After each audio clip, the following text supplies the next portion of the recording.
शाह को मुल्क से भाग रहा था। हमने डॉक्यूमेंट दिया है, number 1 return ticket honourable court में पेश किया है, इन्हें डॉक्यूमेंटरी पीस।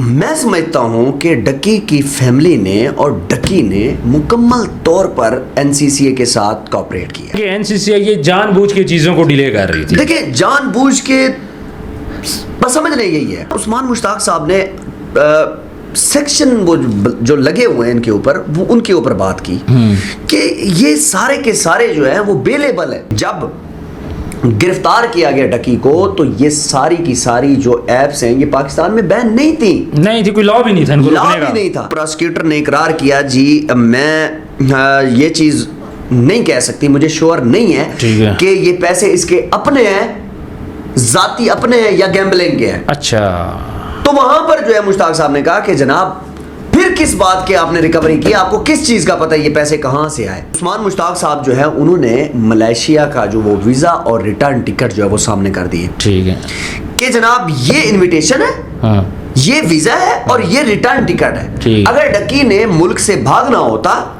तो वो ये कभी भी रिटर्न टिकट ना करवाता। प्रोसिक्यूटर साहब जो है एनसीसी के, उन्होंने कहा कि इसकी वजह से बच्चे जो है स्कूल नहीं जाते और बच्चों का दिमाग बदल गया। ये सारे दफात जो है वो बेलेबल है। कम से कम मेरे क्लाइंट को आप बेल तो दें। डकी की जो फैमिली थी वो बड़ी जो है वो मायूस थी। आज मुझे एक बात समझ नहीं आई, अगर डकी से रिकवरी हुई है सबसे पहले एनसीसीआई को ये बताना चाहिए कि क्या ये यूट्यूब का पैसा है या फिर ये किसी और जगह का पैसा है। ठीक है, इन्हें ये बात क्लियर करनी चाहिए। अब ओपी ने मार्केट में ऐसी बात की है, सोशल मीडिया पे ऐसी बात की है और उनके पास स्ट्रांग जो है उनके क्लिप्स भी मौजूद हैं, एविडेंस हैं, स्ट्रांग एविडेंस हैं। लेकिन वो ये उनको ये कहलवाना चाह रहे थे कि ये किसी न किसी तरीके डकी का वादा माफ गवाह बने और ये कहे कि मैं इस जुर्म में बराबर का शरीक हूँ। एनसीसीए का ना एक एहसान है पाकिस्तान पे, वो ये एहसान है कि इसके बाद इस डकी केस के बाद कोई गैम्बलिंग नहीं, कोई भी बंदा गैम्बलिंग नहीं कर सकता। रजब होता तो रजब भी आज अंदर होता। सर रजब होता तो रजब से ज्यादा रगड़ा जाता। डकी साहब जो है ना वो इस टाइम शदीद मुश्किलात में इस वजह से हैं, वो ये सोच रहे हैं कि यार मेरे ऊपर क्यों, काश मैं पाकिस्तान से ना जाता। और ये डकी का केस पूरी हिस्ट्री याद रखा जाएगा। बिस्मिल्लाहिर्रहमानिर्रहीम, अस्सलाम वालेकुम, मैं हूं आपका होस्ट उस्मान ज़ेब। क्या डकी भाई दहशतगर्द है? आज अदालत के अंदर जो चीजें होती हैं उसके बाद कुछ नए सीन सामने आते हैं। अमाउंट रिकवरी की बात होती है और उसके बाद कुछ नए इल्जामात लगते हैं। हमारे साथ मौजूद हैं शुएब सादिक साहब। शुएब साहब, सबसे पहले ये बताइए कि क्या डकी दहशतगर्द है?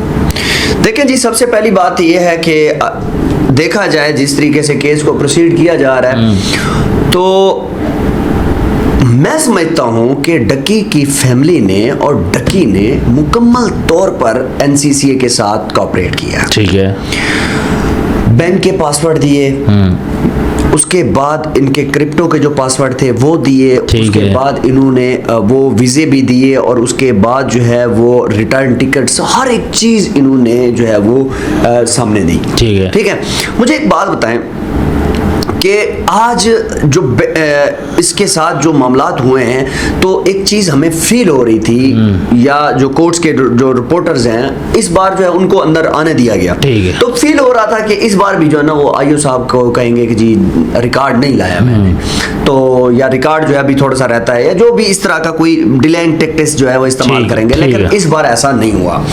इस बार जो है थोड़ा सा चेंज ये हुआ कि जितने भी सहाफ़ी थे वो जो है वो कोर्ट रूम में गए और उसके बाद 10 बजे जो है वो कार्रवाई शुरू होती है। शुरू में ऐसा फील हो रहा था कि आईओ साहब के पास अब रिकॉर्ड नहीं होगा, या जैसे उन्होंने पिछली पेशी में किया, या इससे पहली पेशी जो है वो जैसा वहां पर मौजूद नहीं थे, इस तरह का कोई मामला होगा। लेकिन इस बार जो है वो ऐसा नहीं था, सब कुछ प्रॉपर मौजूद था। अदालत के अंदर जैसे ही वो उस्मान मुश्ताक साहब जो है इनके जो वकील हैं, उन्होंने जब दलाइल जो है वो शुरू किए तो अदालत के सामने उन्होंने कहा कि जनाब कोर्ट की खिलाफ वर्जी हो रही है। एनसीसीए के जो प्रोसिक्यूटर हैं वो बार बार डिलाइन जो है ना वो टैक्टिक्स इस्तेमाल करके जो है वो मेरे जो क्लाइंट्स हैं उनको उनकी मुश्किलात में और इजाफा कर रहे हैं। मतलब आप ये कहना चाह रहे हैं कि एनसीसीए ये जानबूझ के चीजों को डिले कर रही थी? देखिए जानबूझ के बस समझ नहीं गई है। ठीक है, डिले टैक्टिक्स खेला जा रहा है डकी के साथ। ऐसा ही है। अच्छा, इससे पहले ना शुएब रियाज साहब जो है ना इस केस को देख रहे थे। अब थोड़ा सा नया मोड़ ये आया है कि आसिफ जवेद साहब हैं, ये नए आईओ साहब हैं, वो जरा इसको देख रहे हैं। ठीक है जी। एनसीसीए की जो प्रोसिक्यूटर हैं वो हैं जी मैडम सानिया साहबा हैं। ठीक है, वो और उस्मान मुश्ताक साहब के दरमियान जो सारे मामलात हुए, लगातार 40 मिनट दलाइल होते रहे। अच्छा, 40 मिनट डायलॉग चलता रहा? 40 मिनट, वो बड़ा टाइम है। बड़ा टाइम है। अच्छा, उसमें ना उस्मान मुश्ताक साहब ने सेक्शन वो जो लगे हुए हैं इनके ऊपर, वो उनके ऊपर बात की कि ये सारे के सारे जो है वो बेलेबल है, आप क्यों इस तरीके से वो कर रहे हैं। उसके बाद उनके पास एक स्ट्रांग जो चीज थी वो ये थी कि ये जो सेक्शंस लगे हुए हैं इनके ऊपर जो पुराने केसेस उन्होंने उठाए हुए थे उनमें ये चीज बताई हुई थी कि यहाँ पर देखे इन बंदों की ये जमानत हुई है। ठीक है, क्योंकि ये फ्रॉड के लगे हुए ना सारे, बिल्कुल फ्रॉड के लगे, काफी सारे वो जमानत हो जाती है, केसेस पड़े, चेक बाउंस तक हो जाती है। हाँ जी, ऐसा ही है। उसके बाद उस्मान साहब ने कहा कि जब गिरफ्तार किया गया डकी को तो ये सारी की सारी जो एप्स हैं ये पाकिस्तान में बैन नहीं थी, कोई लॉ भी नहीं था, लॉ भी नहीं था। ठीक है। और जो पैसों की रिकवरी के ऊपर बड़ी जबरदस्त बात हुई, प्रोसिक्यूटर ने इकरार किया जी मैं ये चीज नहीं कह सकती, मुझे श्योर नहीं है कि ये पैसे इसके अपने हैं, जाती अपने हैं या गैम्बलिंग के हैं। अच्छा, तो वहां पर जो है मुश्ताक साहब ने कहा कि जनाब फिर किस बात की आपने रिकवरी की, आपको किस चीज का पता है, ये पैसे कहां से आए, तो फिर रिकवरी कैसे हुई? ठीक है। तो ये बात वहां पर ना एक बड़ी हाइप क्रिएट कर गई। ओके। तो उसके बाद जो है उस्मान मुश्ताक साहब जो है उन्होंने मलेशिया का जो वो वीजा और रिटर्न टिकट जो है वो सामने कर दिए। ठीक है, कि जनाब ये इनविटेशन है, हाँ, ये वीजा है और ये रिटर्न टिकट है। अगर डकी ने मुल्क से भागना होता तो वो ये कभी भी रिटर्न टिकट ना करवाता। और जहां तक उस्मान साहब मैं आपको बताऊं कि मैं इतना कह सकता हूं कि एक बंदा जो निकलने लगा होता है तो उसको क्या है, वो लाख डेढ़ ज्यादा क्यों भरेगा। बिल्कुल ऐसी, ठीक है, बिल्कुल ऐसी। उसने जो है वो रिटर्न टिकट भी जो है वो दिखाया, डकी वापस आएगा। ठीक है। ना ही डकी ने कभी ऐसा सोचा कि मैं यहां से भागने की कोशिश करूंगा। उसके बाद उन्होंने ये बताया कि चाइना ये गए थे डकी साहब। डकी साहब जब चाइना गए तो उन्होंने कहा कि जनाब ये चाइना भी गए थे तो फिर भी ये पाकिस्तान वापस आए। बिल्कुल ऐसे। हालांकि उनकी फैमिली और उनके जो भाई हैं वो भी ये चीज कह रहे हैं कि यार ये बंदा जो है ये मुल्क के लिए ही है और इसी मुल्क में ही रहेगा। अच्छा, मलेशिया की तरफ से उन्हें इनविटेशन आया था कि आए वहां पे व्लॉग बनाए, बड़ी इज्जत वाली बात थी। बकौल उनके भाई ने ये बात बताई है। वो तो बिल्कुल ठीक है, वो मैं मानता हूं कि इज्जत वाली बात है, लेकिन एक ठोस सबूत है ये। ठीक है, वापस आना है। हाँ, नहीं वापस तो उसने आना था, रिटर्न टिकट थी उसके पास। ये उस्मान मुश्ताक साहब का कहना है। जो बुकला ने मतलब ये बात की उन्होंने इसी तरीके से बात की। उसके बाद प्रोसिक्यूटर साहब जो है एनसीसी के, उन्होंने कहा कि इसकी वजह से बच्चे जो है स्कूल नहीं जाते और बच्चों का दिमाग बदल गया है। अच्छा, ठीक है, और इस बंदे की वजह से ही बदला गया है। ओके। तो वहां पर उस्मान मुश्ताक साहब कहते हैं कि एक बच्चा सामने लाकर सामने खड़ा कर दें कि इस बंदे की वजह से, इस बच्चे की वजह से जो है ना ये स्कूल जा सकता है और इसका दिमाग बदल गया, और ये कह दे कि मैं यूट्यूबर बनना चाहता हूँ, शॉर्टकट मारना चाहता हूँ, एक बच्चा भी सामने ला दे तो कोई भी एक बच्चा वहां पर मौजूद नहीं था। बड़ी अच्छी बात, बिल्कुल अच्छी बात की है। अच्छा, उसके बाद उन्होंने कहा कि जनाब ये सारे दफात जो है वो बेलेबल है। कम से कम मेरे क्लाइंट को आप बेल तो दें। ठीक है, हम भागे नहीं जा रहे, हम इसी मुल्क में रहेंगे और हम इस चीज को बकायदा तौर पे जो है वो डिफेंस करेंगे। ऐसे ही है।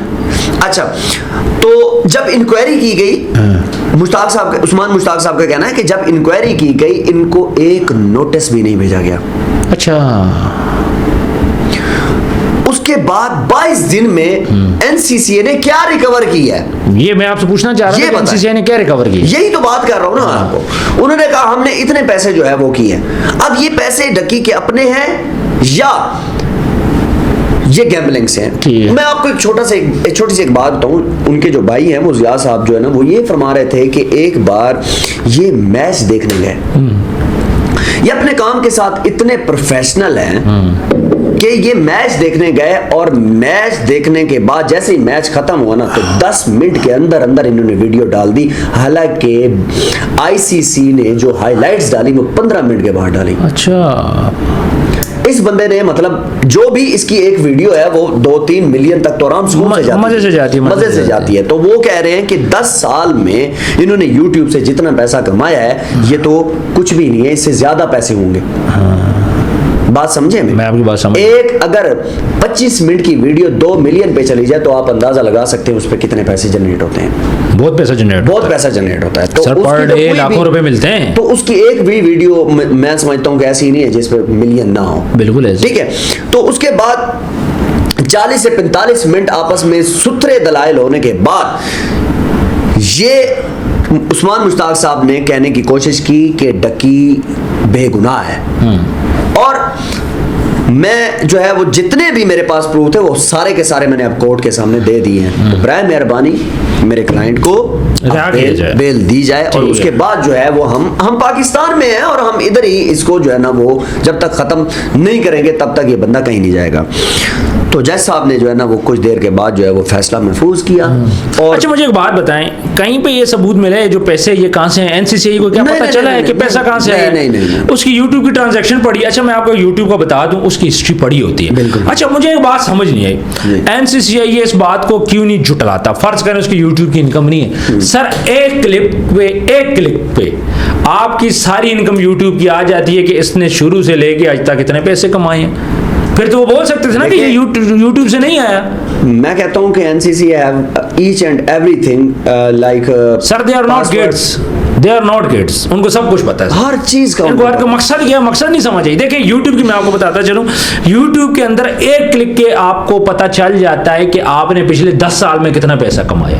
वो कम्युलेटिव जमा करके ना यूट्यूब आपके सामने फिगर रख देते हैं, भाई आप 10 साल में हमसे इतने पैसे ले जा चुके हैं। वो तो मिनट की गेम है। देखिए वही चीज तो उस्मान मुश्ताक साहब कहते रहे ना कि जनाब आपको इतना पता नहीं है कि ये पैसे कहां से रिकवर हो, इसके जाती हैं, गैम्बलिंग हैं, इतना तो आप बता नहीं सके, तो फिर आप क्यों उसके ऊपर ये सारा कुछ कर रहे हैं? तो उसके बाद जो है वो जैसे ही ये सारे 40-45 मिनट आपस में लगे रहे, तो जज साहब ने 4 बजे राउंड अबाउट 4 बजे जो है फैसला सुनाया और कहा कि ये एक ह्यूज अमाउंट रिकवरी है।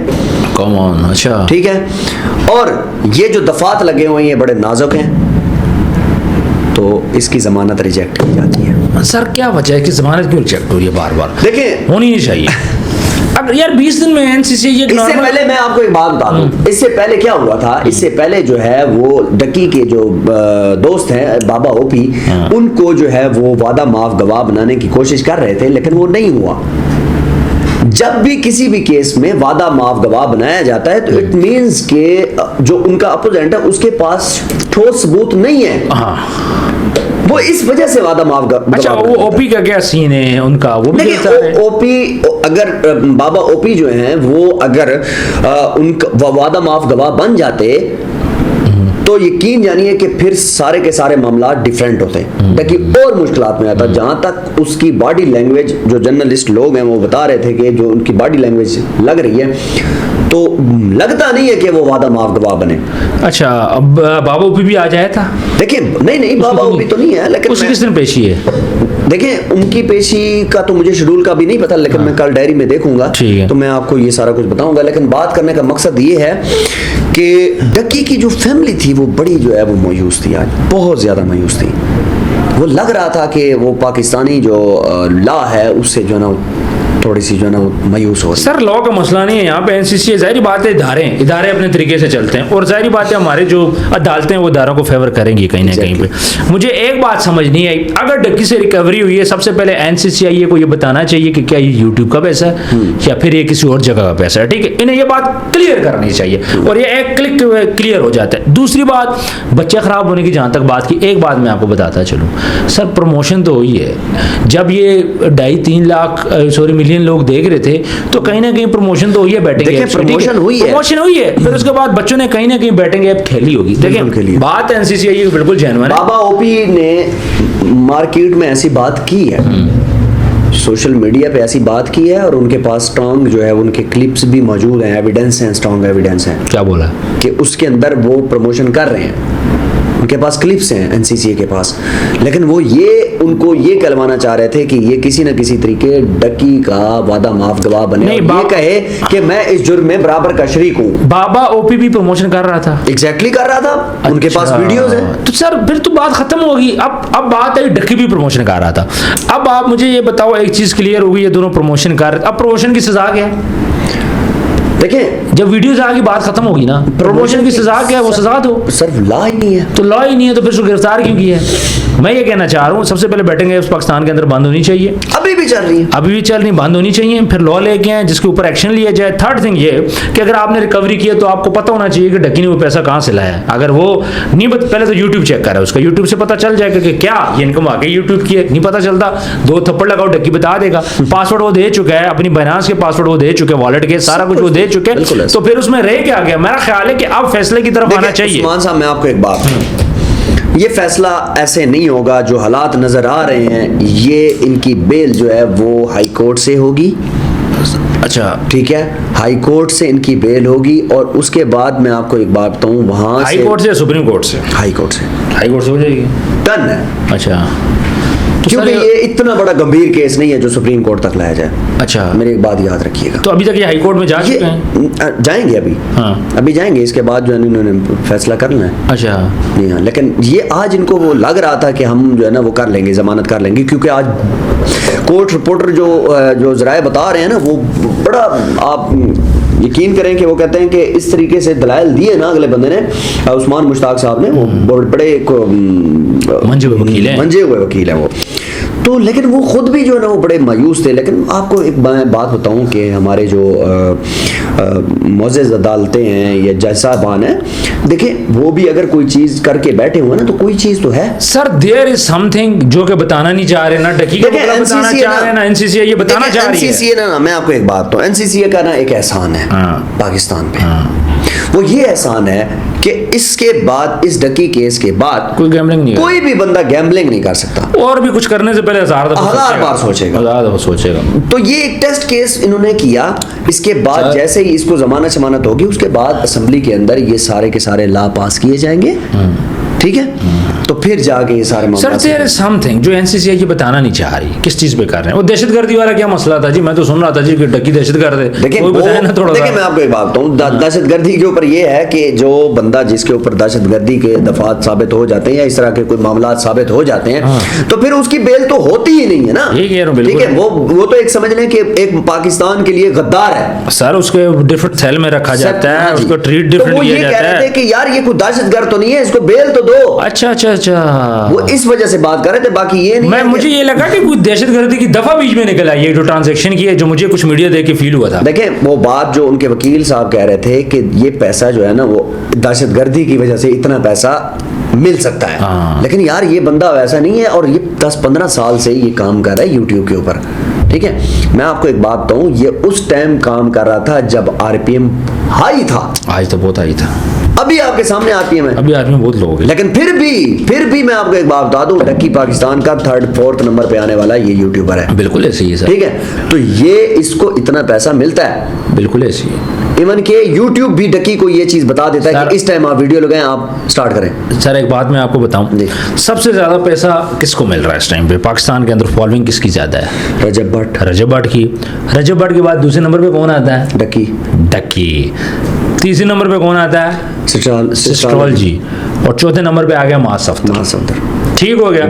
अब सेकंड नंबर पे जो पाकिस्तान का यूट्यूबर है सबसे बड़ा, तो क्या वो पैसे नहीं कमाएंगे? देखिए इवन के हमारे पाकिस्तानियों को ना इस चीज का नहीं पता कि यूट्यूब पे कितना पैसा आता है, ये मैं आपको सच बता रहा हूँ सर। मैं एक बात यहाँ पे क्लियर कर दूं, शायद लोगों को क्लियर ना हो, एक जो जितनी इनकी ऑडियंस है ना सर, 1000 व्यूज पे ना, इनको 1000 व्यूज पे कम से कम इनको $5 से $6 मिलते हैं, ये मैं आपको बता देता हूं। तो फिर आप अंदाजा लगा रहे हैं 1000 व्यू पे तो मिलियंस जब गए हैं, तो मिलियन गए तो आप खुद चलो $5 भी लगाओ, 1000 पे तो 1 लाख पे कितने मिल गए?